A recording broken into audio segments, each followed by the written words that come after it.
Growing up around fighting, being a fighter was always who I was. I always felt like I was good enough to fight these world champs. I always thought I was capable of winning a world title. He's never, ever, ever fought anyone to a half of the capability of what Briedis is. Most people I spoke to in America and stuff gave Jai no hope at all. Briedis is an animal. He was the #1 cruiserweight in the world. If you're in the venue, you would feel the tension in the venue. Fear of failure, you know, you don't want to fail, you don't want to lose. It was just box smart and win the fight. He had those early rounds and he just schooled him. Uppercuts of beauty. Briedis' nose was across his face. The champion looks flustered. But then he started to hit some adversity through the middle round. Oh, he's hurt Opetaia. And I felt it straight away just break. It was not an option, not getting off the stool, not finishing the fight.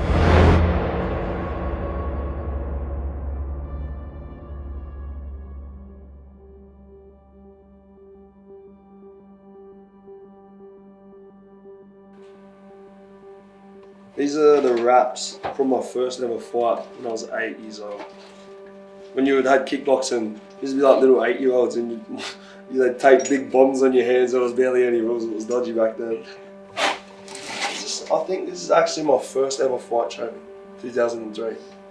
But I don't know where the rest of it is. There was a guy up here and the ball poles and stuff. He couldn't keep still for 5 seconds. He couldn't do anything because all he did was train. When he was 10, he told me he wanted to go to the Olympics. Said fine, started division board. One of the boys from the gym used to make like stickers. He was sort of like one of those graphic designer things, and we just got all these different stickers made up just so I could wake up to them every day. Just had a different sort of lifestyle to a lot of other kids, you know. I was just spending in the gym and, you know, missing out on a lot of things. So these sort of things sort of remind you why you do it. With Jai growing up around his family, he's a 4th-time generation fighter on his dad's side, 3rd time on his mum's side. His uncles at the time were actively fighting, his dad was fighting. So everyone around him, I suppose, was fighting. I had the one goal my whole life, you know what I mean? It was always fighting, fighting, fighting. I'll never forget the first day I watched him spar. I thought, wow, this kid could be anything. Just his eye, just his skill level, his movement, how easy he made things look. You know, do things that I'd never seen a guy that size or do as comfortable as he done. Growing up around fighting, I always wanted to sort of, you know, make Olympics, make Commonwealth Games, turn professional. I was 15 or 16 and we went over to Kazakhstan, fought in the Junior World Championships. Yeah, no one knew who I was. I'd never been to any of these AIS camps and stuff like that, and yeah, I ended up winning it. And then that sort of really opened my eyes and go, you know, I'm on this world stage and I'm good enough. Qualified for the Olympics at 16 years old. Jai Opetaia has been someone who really we've known in Australian boxing forever. He was a child when he went to the Olympic Games in London. Seeing him compete as a very young man, our youngest ever boxing Olympian at the 2012 Olympic Games, was a brilliant start for his career, and you could just tell there was going to be something special in him. I'd always come train here. We'd come and do like a little bit of strength here with medicine balls, dumbbells. I was just always training. I wasn't allowed to do anything, go hang out with my mates until I trained first. So if I had a mate stay over or hang out, my whole family would make us both train. They just stopped coming over, like, nah, we're not staying at your house anymore. It was just a part of my life. It was normal to me. Man, I would have been like 11, 12 when my dad started making me run up this hill. Just good times, eh? He's a self-talker, so when he's training, he's going, on the best, and you're like looking at him going, what the hell? That's weird. But like, he's built different.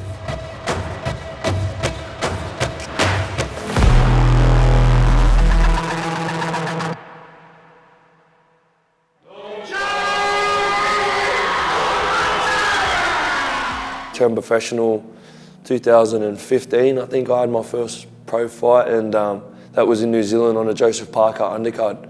Yeah, it sort of just built momentum from there. Jai Opetaia was someone who, as soon as he turned pro, there was a lot of buzz. And every time that he was stepped up in terms of opponents, he was too good for them. Once we started getting going, we thought, look, we need to make Jai a main event. We need to really promote him, not just put him on decent cards. Then we obviously started doing our own shows and it all sort of progressed from there.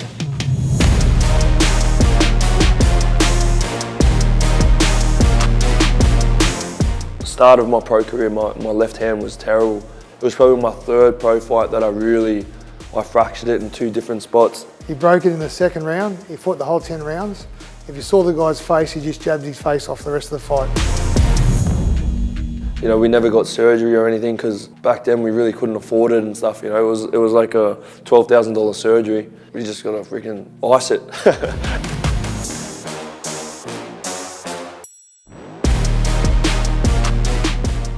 We had to get the hand fixed to go to the next step. In the end, he couldn't even pull a punch. You know, his body was just pulling his hand back because his brain was telling him no. He was saying yes, but his brain was saying no. You know, they pushed me, they told me to get the surgery and I'm happy I did. So. We're fortunate enough now to see the real Jai Opetaia.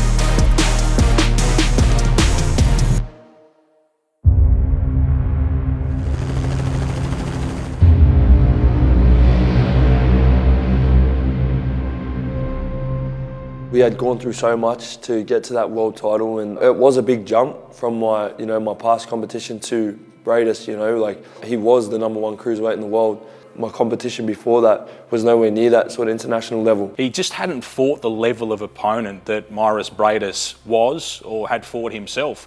Briedis is someone who had been to the very top of the tree for a really long time, and he's someone whose fights you'd watched from the other side of the world for years and years and just thought, gee, he's someone to stay away from. But Jai Opetaia didn't think that. He saw something in Briedis and he believed that he could beat him. I don't think many went with him on that journey. I felt like I knew, I felt like I always knew I was good enough, but you never know for sure unless you're in there, doing the sparring with the international people, doing, or fighting them. The boxing experts that I spoke to in America didn't give Jai a chance, and then I'm trying to go in a bat for him, and they just, this guy's too strong, he punches too hard, his only loss was against Usyk.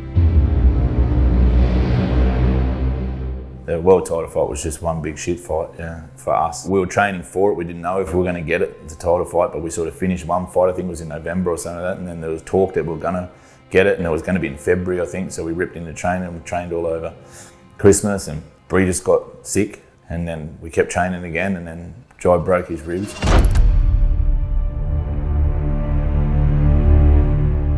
I had a sore rib, but it just felt bruised, like it felt like it was really sort of sensitive. A week later, after I first heard it, I went to go throw a punch, and then it sort of tore and separated, and then what they give us, like 8 to 9 weeks from surgery to win a world title. It wasn't like another rib injury that we're going to try and get him better in 3 months and then we'll organise a fight after that. We had a deadline, and I couldn't put him in there underdone. We were smart, Mark Matthew done all these, little numbers and science, his little training stuff, and I done what I was told, and I listened to him. There was a good trust in the team, and it was a tough road to get there, but we got there. Jai had every obstacle to overcome leading up into that fight. He had injuries, he had family issues, his grandmother died right before his fight and he wasn't able to attend the funeral. And the one big thing about Jai that a lot of people don't know or get to see is he is all about family. And it was really upsetting for him because him and my mum were close. It was a really hard time, but it was just before his world title. Probably achieved a few things to get to that fight that probably not many other people could have, to be honest. Yeah, I think everyone in Australian boxing, and particularly Jai Opetaia, is very grateful that this fight eventually did happen. Once I'm locked in and I switch on, man, I switch on, but this one was a bit different. This one had that extra meaning.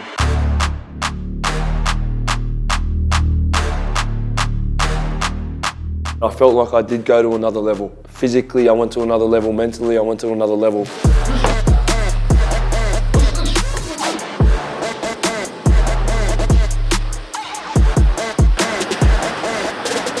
He was just so committed and so confident that he was going to walk away a world champion. And when someone talks to you like that, even if it's a boxer going into the biggest fight of his life, you're inclined to believe them.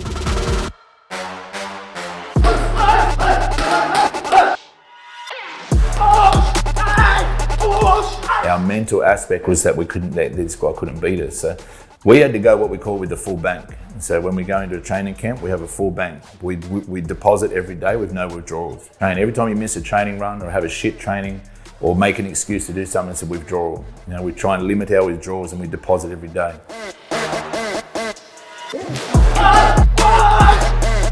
We never really know how far we can really push ourselves. That camp, man, I'll push myself. I wanted to stop, wanted to slow down, wanted to give up, but I just kept intense every day, non-stop, you know what I mean? And I just felt like a beast. We knew that bank was so full, it couldn't have been any fuller.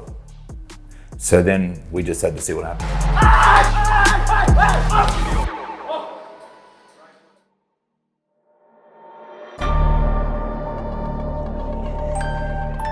Well, good morning, ladies and gentlemen, and welcome to World Title Fight Week on the Gold Coast. This week, of course, we have this huge fight for the IBF cruiserweight world title between the champion Mairis Briedis and Australia's own Jai Opetaia. If you looked at Jai's mannerism leading up to the event, Jai looked straight through his opponent.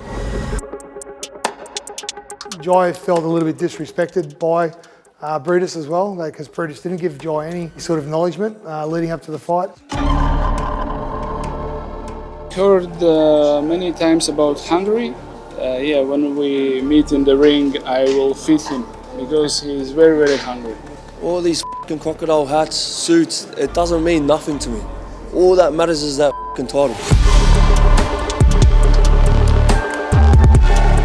It sort of worked against Briedis, I think, so it just made Jai even more determined. Before the fight, every single night, man, before bed, I would just picture the fight in my head. Like, even when I try not to, I just couldn't help it. Like, I become obsessed with it. He was focused. He knew he had a job to do and nothing was going to stop him from doing it.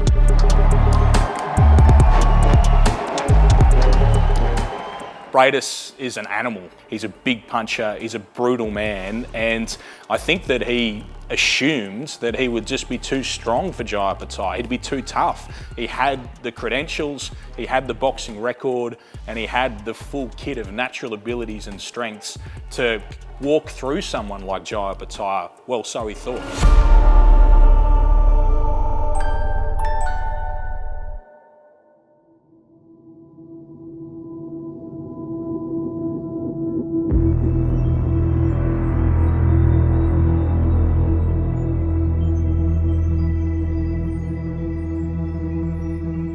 It was weird because I was relaxed, but I thought, like, I should be a bit more, you know, but I was relaxed. I just felt like I was meant to be there, you know, this is it. The time is now! Watching Opetaia walk out to the ring, you saw a man who thought he was about to fulfill his destiny.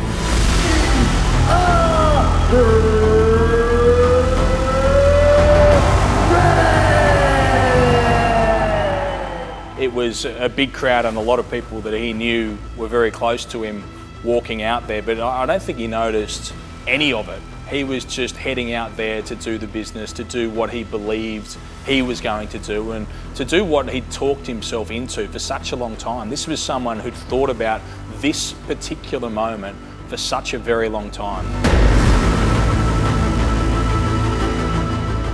There was a lot of doubt, I think, from the global boxing audience, and probably from plenty of people who were there in the venue or watching in Australia, but there was one man who knew that Jai Opetaia was ready, and that was Jai himself.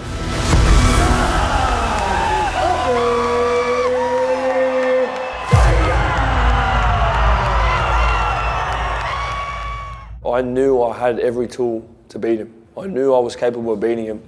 Our main thing was just making sure we were 100% ready for every single situation he brought to us.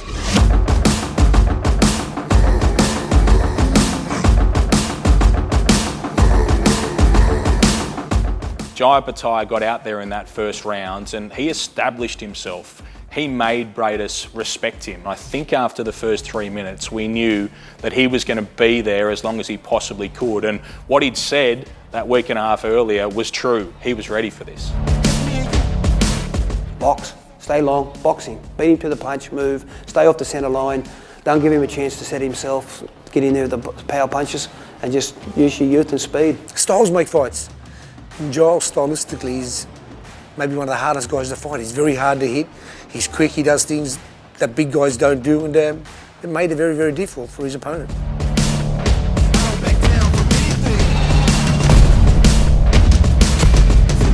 He had those early rounds and he just schooled him. Everything that we thought he was, he is. This is the first opportunity he's had to show the world how good he was.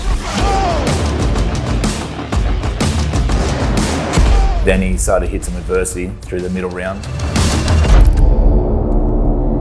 Third round, it was an uppercut. He hit me on the left side of the cheek and I felt it straight away just break. And I was trying to bite it up into the mouth guard and, you know, trying to sort of protect it. I didn't tell none of the corner because I didn't want no stress. For me, I've got to watch the physical side of it, not the boxing side of it. I'm not his boxing coach. We didn't know that he broke his jaw, but I wasn't worried about the physicality side of it.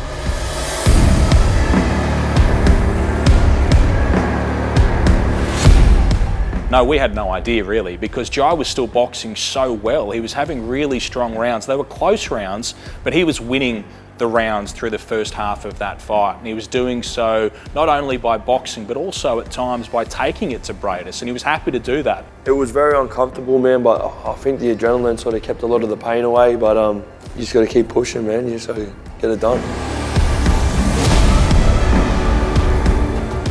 I do like that punch, eh? It is a favourite punch of mine, but my favourite punch is the one that lands. The uppercut that Jai Opetaia threw against Mairis Briedis, busting his nose, was something that Briedis has never experienced before. When he landed that punch, it was a very, very telling punch because he would have been swallowing blood and he continually bled from round 4 to round 12. It was a great punch, and I think Briedis didn't know where he was. He walked to the wrong corner, I think. He, all of a sudden, when he's used to just dominating and bullying his opponents, he was the one who was in pain with his nose hanging across his face and blood everywhere, and he was in shock. Felt at times like maybe Jai Opetaia was going to finish Mairis Briedis. From the second round to the 6th round, I was saying to our guys, I said, mate, Jai's going to stop him. We had a thing at Jai, I said we need to win the first 6 rounds, 6 to 7 rounds, as comfortable as possible, and therefore we had enough lead that in the last 6 where he knows he's behind, he's going to come on strong and he wants it, we need to be able to stay with him there. I never really thought I've got him just because I hit him with a one shot. That's what champions do, man, and that's why he's been up the top for so long. Not one punch is just going to slow him down.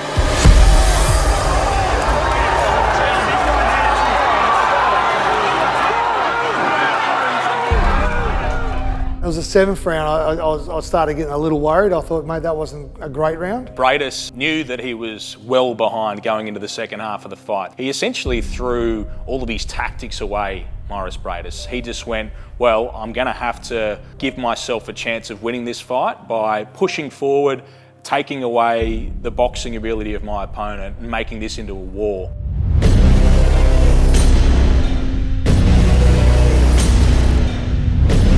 Briedis started coming back and I'm like, this is where we've never been to. I hope this guy doesn't just keep getting better and we don't. He was being more aggressive and coming forward a bit more and trying to be first. You've got to respect him all the time. He's got the power to put you away in one punch. Every time I'd push my jaw around, it would just feel like everything was just going. So I knew it was broken.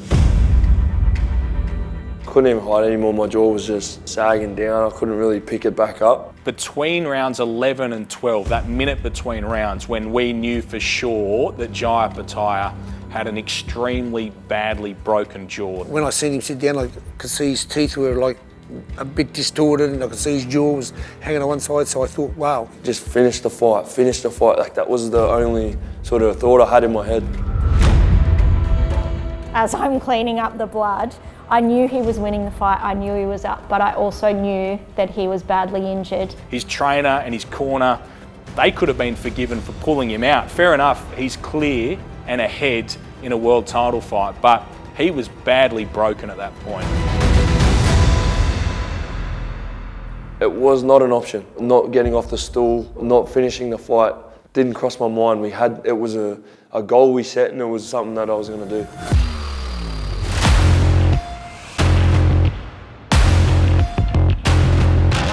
I told him, mate, move, move, move. He went straight back out there and tried to go toe to toe.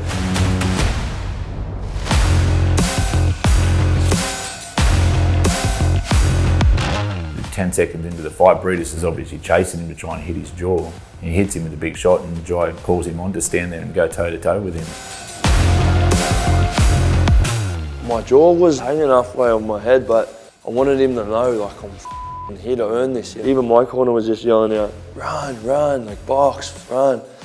But a part of me just wanted to, like, come on, like, let's go, last round. But you can see Jai was bleeding, his jaw was hanging, and Briedis had done everything that he tried to finish him, and for Jai to continually make him miss, to be able to hold, to do what he done, like I said, was just totally amazing.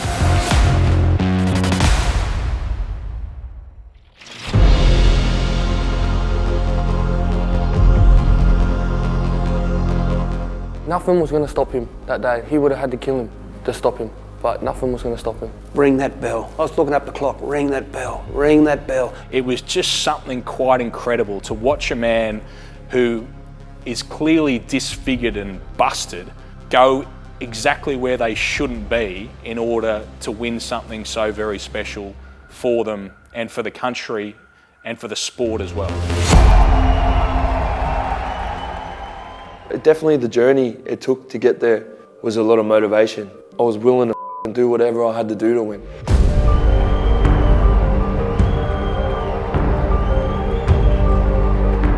I felt like I won, but you never know. You never know 100% if you're going to get the decision.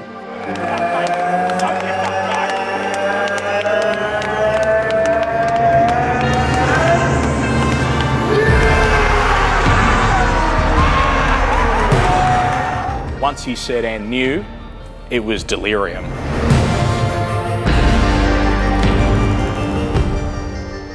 I was just so proud and happy for him. His dream has just come true. For me, I think I jumped out and went to look for my wife, really. Even emotionally talking about now. I was so happy for him. I was so happy for his family. It's something that I'll never forget, that's for sure. Just to sit there and witness it and to commentate it, I was a part of it and I'll never forget it. Felt like after that, you know, the whole prep, the big fight, breaking my jaw, keep going, I felt like I earned it. You know, no one can take that away from me.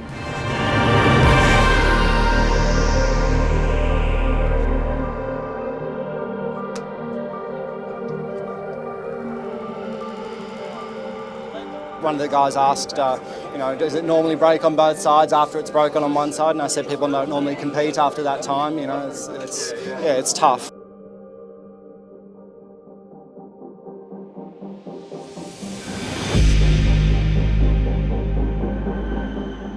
It was boxing folklore. It was something that we'll never forget in this sport, in this country, because he showed unbelievable bravery and he did it all to win a world title and to fulfill his destiny. That fight wasn't a fluke, that wasn't a one-off. You know, that's me, that's what I do. Now the world knows this is my time.